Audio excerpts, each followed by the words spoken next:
extremely well, and I don't think any other platform can do it so well. So it's not just about providing infrastructure or laws, it's then understanding how young people can interact with them and leverage them correctly. And I think this is where mentoring role models play a tremendous part. And that is the apex. Sorry. I have to introduce Dr. Shah Jahan. I'm sorry about that.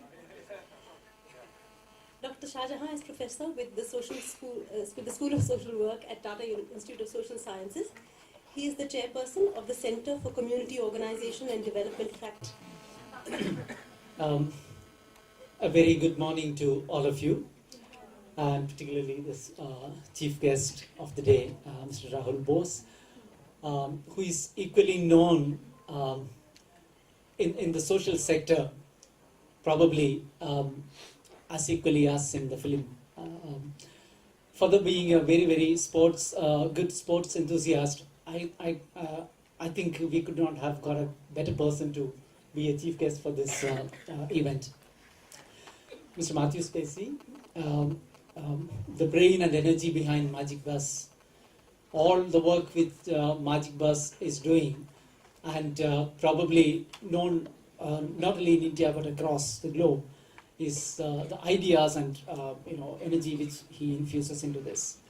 Professor Vasanthi, the co-host of this event, Ms. Deepa Krishnan, a well-known entrepreneur and educator, Mr. Jayendra Stogi, other dignitaries, So I'm really privileged to be here in front of you to represent the Tata Institute of Social Sciences for this extremely interesting, innovative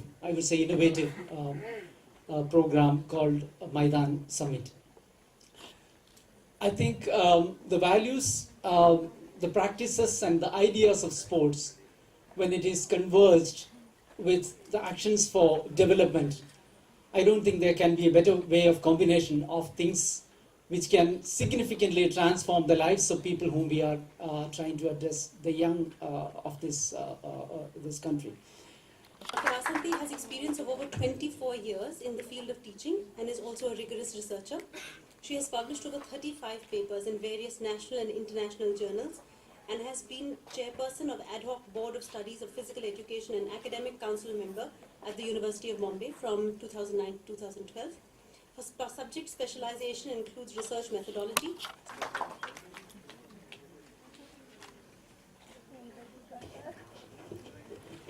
Thank you very much for the great applause. All of you on this fine December morning. The speakers before me have already shared such beautiful words of welcome that I need not say anything at all. But because we find ourselves in the presence of such exciting personalities, I will do so. It is my privilege to welcome our chief guest, Mr. Rahul Bose, and our special guest, Ms. Deepa Krishnan, and other dignitaries on the dais and off the dais, and my dear students and faculty of Department of Physical Education, University of Mumbai, to this 2016 Maidan Summit on converging educational and livelihood spaces through scalable innovations, organized by Magic Bus Organization of India and University of Mumbai as one of the knowledge partners on 13th and 14th December 2016.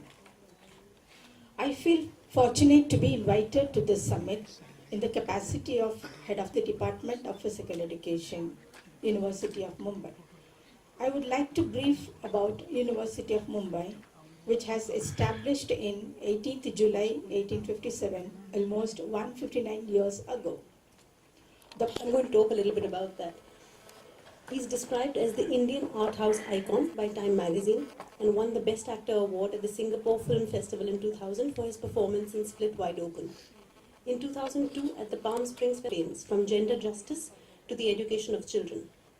In 2009, he was voted the Indian Youth Icon of the Year, Social Justice. In 2000, by the Maharana of Mewar Foundation. In 2014, he was named on the prestigious Executive Council of the Union Ministry of Home Affairs' National Foundation for Communal Harmony.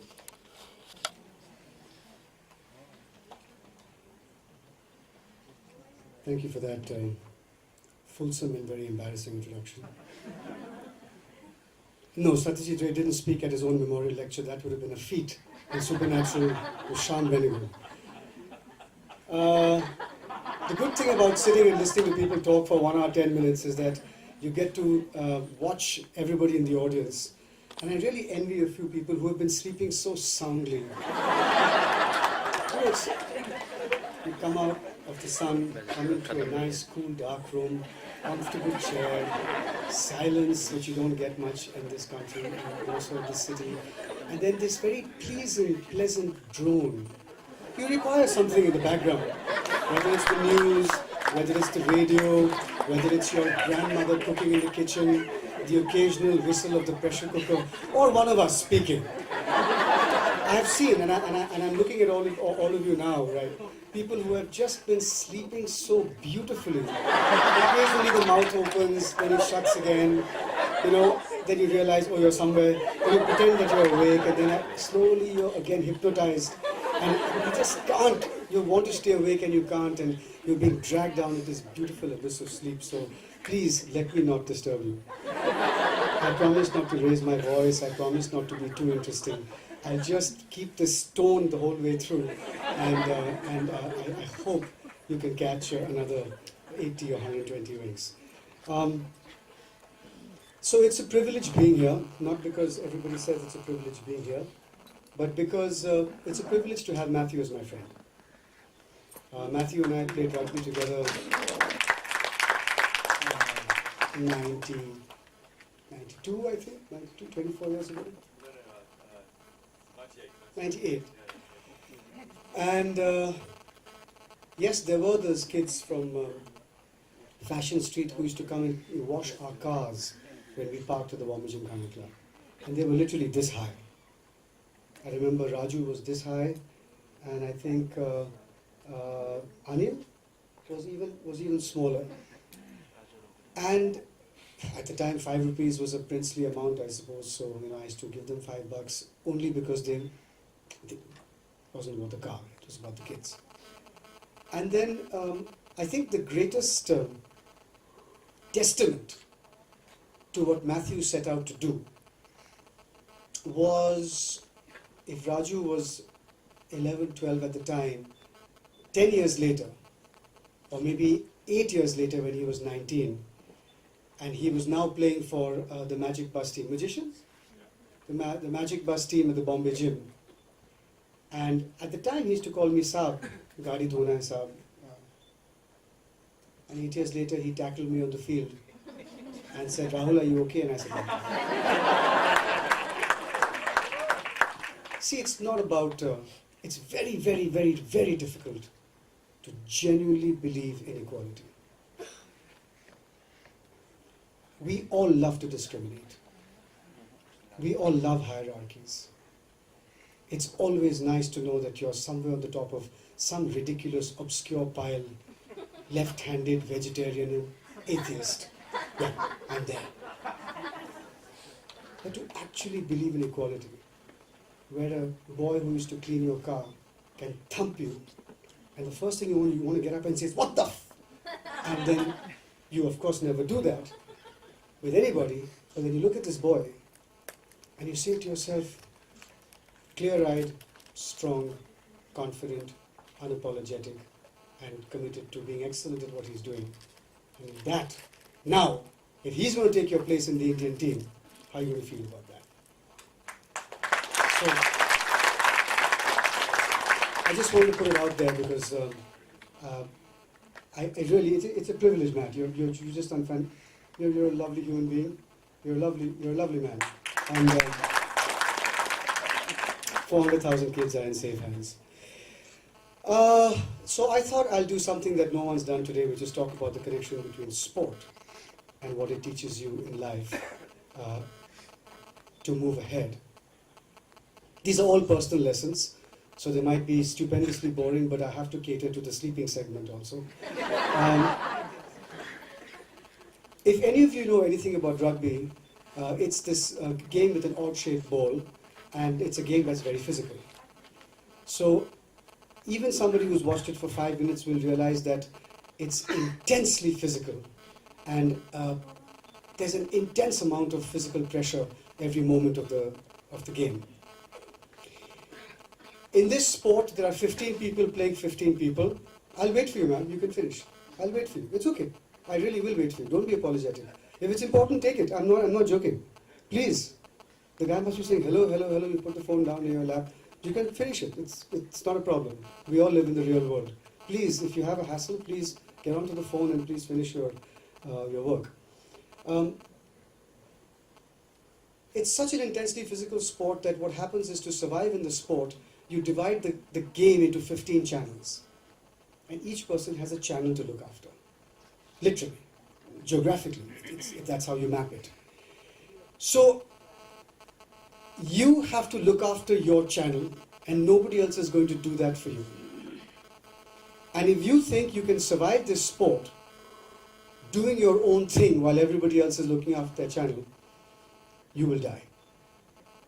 There's no lesser way to put it. You can actually die. And there have been many times in my early years of my career when, out of arrogance and athleticism, I thought I could go anywhere and do anything. And I've often faced grievous injury 2 feet away from me, till a body comes hurling himself between me and mad pain. And it's one of my teammates who's saving my ass at the last moment. So the first thing that this sport taught me was, in life you can do nothing alone. If you think you've done something alone, you are an absolute fool. Because you got up and you ate food cooked by someone. You got up and you put on the shower and the water had been purified by someone for you to bathe in. There's nothing that we do alone in this world. And if there's any sport that teaches you that up front in your face, it's rugby. You learn, well, there'll be many more lessons, so just you have to. In a team, and I played for India for 11 years, but prior to that, I've been playing rugby for 34 years. I've been playing sport every single day of my life since I was 4. I represented school in 11 sports. Not about how great I am. Sport is my life. I can watch transfixed in near orgasmic joy a game of chess on TV. Golf, and I'll be chewing my nails off in excitement.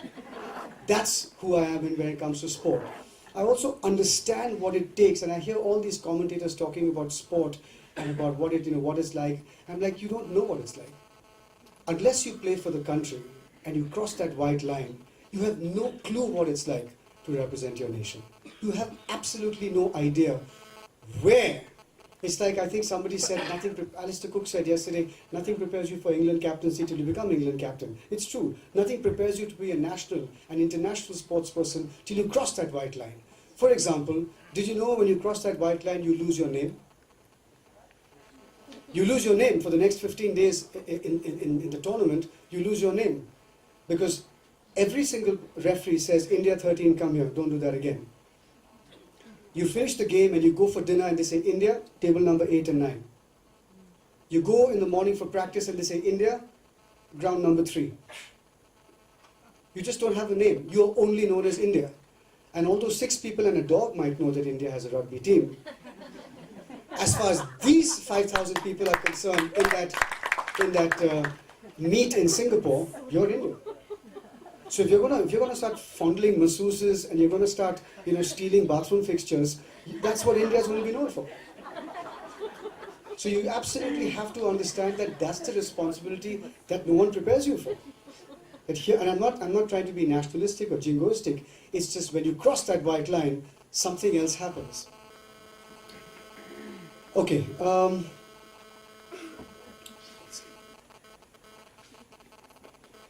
Yeah.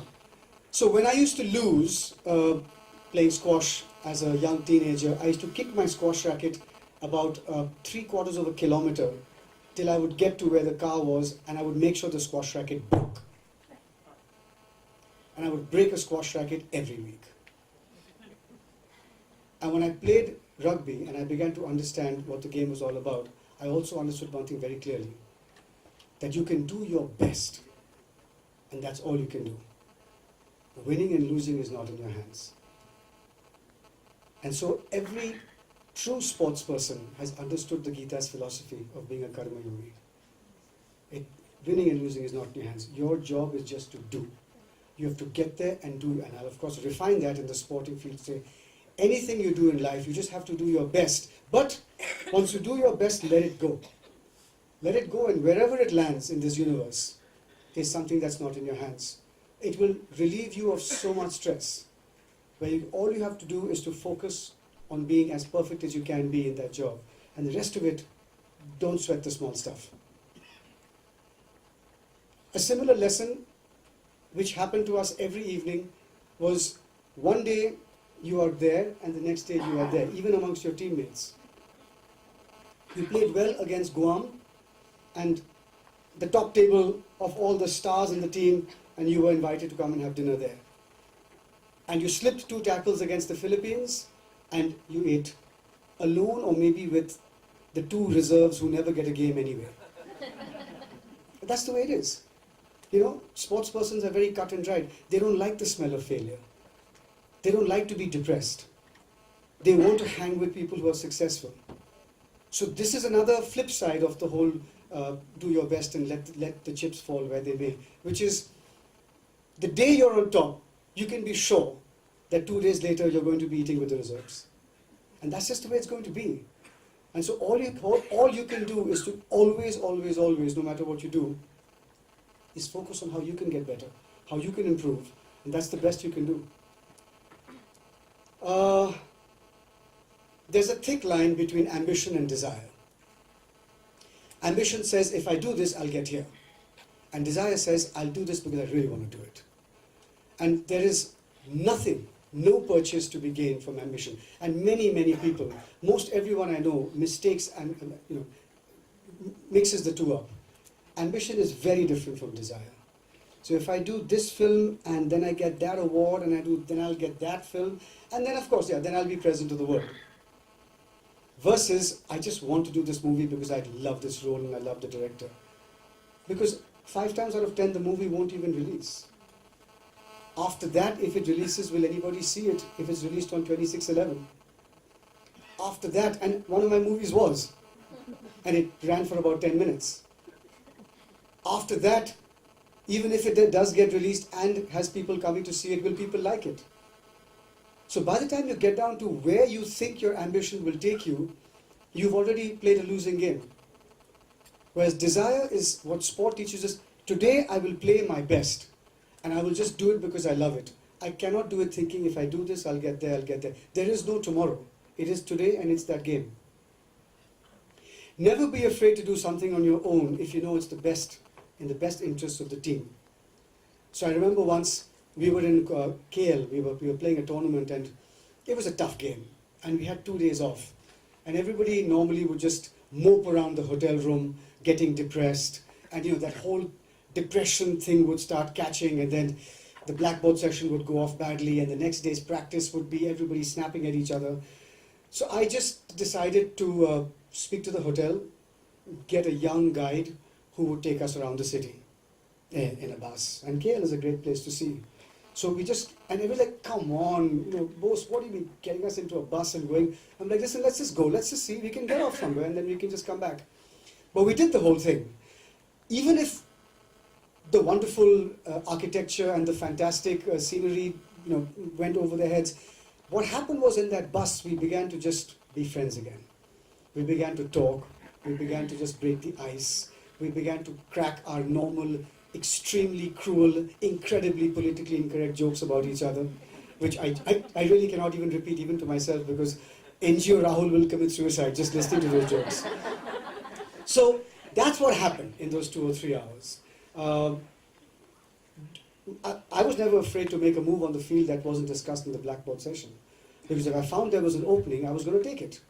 Because ultimately that's what you want to do. You want to keep moving the team forward. This is easy stuff. I've always been disciplined, but I've seen some very, very indisciplined guys on the team become very disciplined as they began to play more and more often for India. Because if you don't get to the bus at 7:29, you don't play the game. You get there at 7:31 and you're off the bus. You're off the team. your 5 hours of day of practice for the last 14 weeks, zitch, it doesn't matter who you are, you're off the team. So if you don't wear the team t-shirt when you come down for dinner, you will not eat. You will be sent back upstairs. No one's paying for room service. So it's that idea of discipline because you know that it is going to lead to something beautiful. Not just because somebody is doing this because they have a hammer over your head. I've written here, channel your anger to focus. So there was a certain thing that we used to do, which was, I don't know whether Matt maybe Matt doesn't remember this, but we used to, against Kazakhstan we did it, and people were wondering what the hell we were doing. This was our first test match in Bombay, and we lined up at the center line before the game. And the Kazakhis all looked like Rasputin, 6.5 feet to 7.5 feet tall. They had iron filings for teeth. None of them had cut their hair in 2 or 3 centuries. They just looked like they were going to get the ball, swallow it, and then take you, rip you apart, and use your intestines as floss. So there you were, opposite these guys, and you knew that rabies was definite. Anything else, was going to be worse.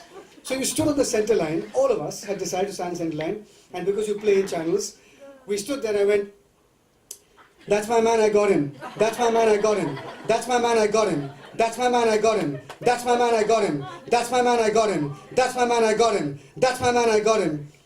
And this 7-foot guy on the other side would look at this 5'6" guy going, "That's my man, I got him." He's like,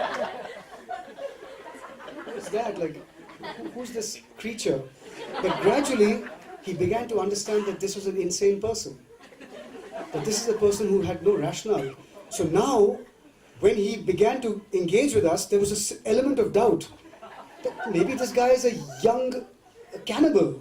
Maybe he's a small, ferocious, feral animal from somewhere else. Who knows, And so it was like, so you immediately planted a seed of doubt in that person. So just taking your anger, or in this case, cold fear, and just focusing it into something that could take you somewhere. And sometimes it's smoke and mirrors.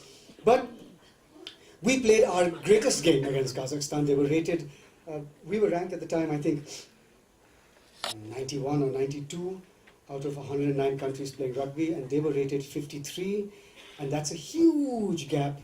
And we, in the 80-minute game, we led them till the last 5 minutes. And because so many of us were so concussed at the end of it, we lost 32, I think 27 or something. But we were leading 27-24 till the last 5 minutes. It was an extraordinary game. I still remember the game because I got smashed and I had to have 23 stitches after that game. But it was just a, that's my man, I got you. That's my man, I got him. It was so anyway, so fear and anger. We all feel that. We all feel it all the time. We have to find the right channel for it. So this is something no Indian is going to understand, not even me, but I'm going to try. What happens is when our hearts get hot, our heads get hot. Straight up. Or when our heads get hot, our heart gets hot. I prefer the former. I mean, just a simple thing like a little scrape in traffic, and before you know it, you are cursing that person's ancestors, you are challenging them to come here, and that you will burn them alive just with your eyes, like some yogi or something. I said, it just goes crazy, escalates into this point where you're shaking and, you picked up stones, and next thing you know, so. Whereas the greatest sports persons in our country, the hotter their heart gets, the cooler their head gets. Abhinav Bindra, Vishy Anand, Sachin, Geet Sethi, across all sport. The idea is that, and it has to be a trained response, is the hotter your heart gets, the more you have the passion, the anger, the desire to do something increases in ferocity, the cooler your head gets. So you can just see exactly what's going on at that moment. And nobody is going to be prepared for what's going to emerge from here. And that combination in any field of life, try this once when you feel you're getting angry. Just take a step back. Feel the reason for your anger. Keep that seated here. But just make sure that your head remains very clear. And you'll be amazed. You'll just feel like superhero. Finally, all the horoscopes, all the amulets, all the threads, all the superstitions matter nothing. So if anybody in this room, and I'm an atheist, but that's fine, you can believe in God. But if anybody in this room believes putting your left sock over your right sock, or using this thread, or because my mother waved 3 burnt leaves over my head, if any of that you think works, please try and play sport day to day, every day. And you'll realize that sooner or later, everyone, oh, this is working for me till, God, how did that happen? Kind of thing. Nothing works. Except humility, hard work, and to try and harness as much talent as you have and use it every day of your life. I'm going to end with something that I always say in schools where I'm talking to parents, not children. Because as long as we have this feudal approach to sport, whereby, बेटे तुमने exam में अच्छा किया है, चलो जाओ आधे घंटे के लिए बैडमिंटन खेलो. वैसे नहीं, तुमने you got a D grade जो भी है, यहाँ पे बैठो, पढ़ाई करो. So sport is like a little dessert given at the end of the main course of studies. As long as we treat it like that, we're going to get nowhere. But if there has to be hope for people to start a sporting culture, I can never talk to parents and tell them things like, come on, your child will play for India one day. You can't do that, right? So I try something which is devious and slightly criminal, but I try it all the same. I tell them that, ठीक है, मैं मानता हूँ कि आप कहते हो कि academics सबसे अहम चीज़ है आपके बच्चों के लिए, ठीक है. I understand. Academics is the most important thing. Marks, they cannot live. My child cannot be fed by his rugby shoes. I get it. Why should your child play sport? One, it's going to help your child immensely in her or his studies, because sport helps you to increase your power of concentration. So you concentrate more fiercely if you play a sport. Second, be proud. To be proud and to do things correctly. If somebody's treated you badly, you don't go and try and slaughter their pets at home or anything like that. You just say, okay, this is what happened. The world will never treat you fairly most of the time. So what you're going to have to do is you're going to have to become so good that you shame the world into treating you well. Thanks.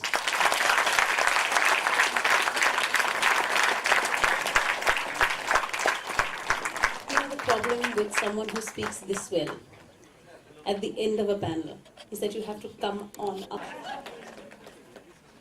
Thank you. And Professor Shahjahan, Mr. Bhaskar Singh,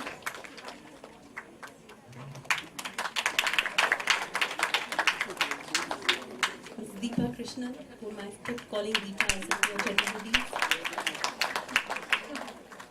and Professor Vasanthi.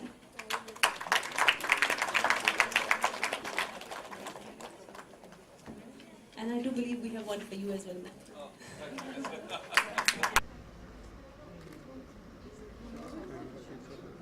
Are you crazy to get in the car with me? Yeah, see, just one second. Just जाके बुलाइए, please, जल्दी.